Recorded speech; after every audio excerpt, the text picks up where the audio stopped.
Ada dua hal yang berbeda yang selama ini dipahami sama.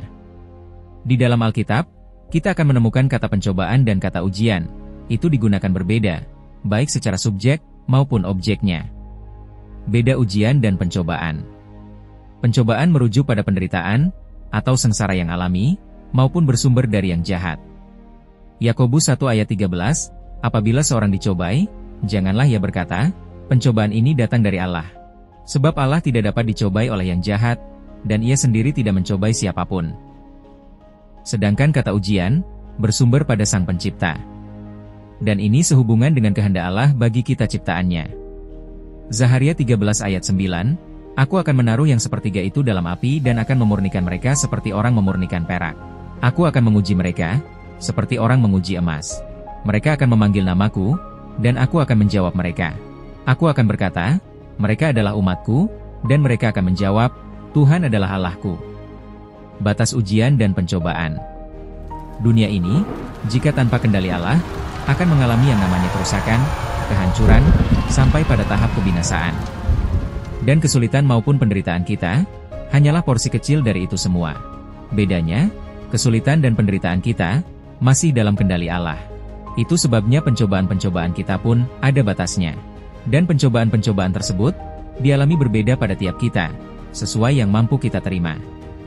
1 Korintus 10 ayat 13, pencobaan-pencobaan yang kamu alami, ialah pencobaan-pencobaan biasa, yang tidak melebihi kekuatan manusia. Sebab Allah setia, dan karena itu, Ia tidak akan membiarkan kamu dicobai melampaui kekuatanmu.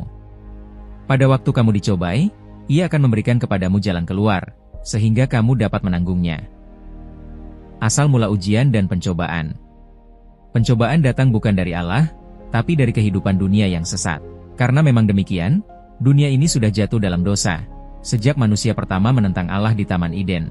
Akibatnya, manusia mengalami berbagai macam kejahatan, yang berasal dari berbagai sumber, seperti perilaku sesama, kelalaian, kebodohan, maupun dari yang paling utama yaitu Satan. Pencobaan erat kaitannya dengan ujian, karena pencobaan itu sering dibiarkan Allah sendiri untuk menguji iman kita.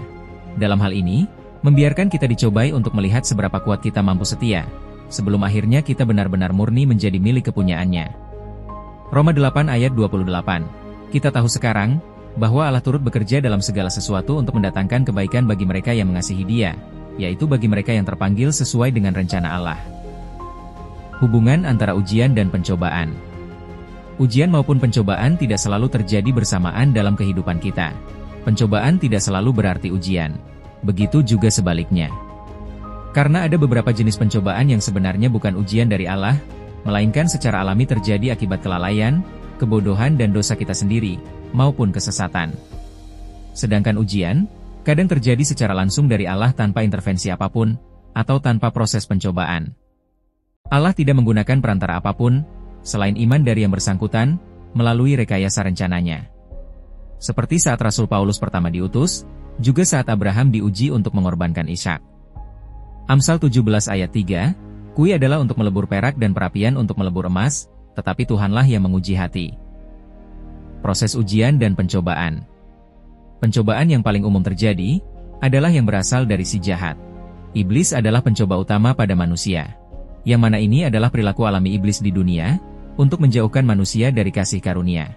Dan ini yang terjadi ketika pencobaan. Semua manusia digiring untuk mengabaikan Tuhan. Dengan berbagai macam tipu dayanya, iblis menciptakan kerusakan dalam kehidupan seseorang atau kelompok.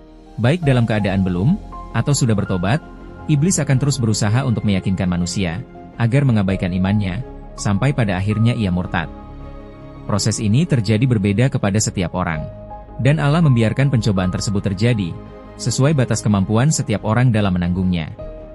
Kisah Ayub menjelaskan itu semua, bagaimana iblis mencobainya tanpa ampun, namun Allah tetap setia, sehingga Ayub dipulihkan. Markus 4 ayat 19, lalu kekhawatiran dunia ini dan tipu daya kekayaan, dan keinginan-keinginan akan hal yang lain masuklah menghimpit firman itu, sehingga tidak berbuah. Yang terjadi setelah ujian dan pencobaan. Pencobaan, seperti halnya roh jahat yang mempengaruhi, merasuki dan menguasai seseorang, sehingga perilaku orang tersebut menyimpang dari ajaran, maupun ketetapan Tuhan. Yang sesat dijauhkan dari pertobatan, dan yang bertobat digiring untuk disesatkan. Hakikatnya, Satan tidak akan pernah berhenti berusaha menyesatkan manusia.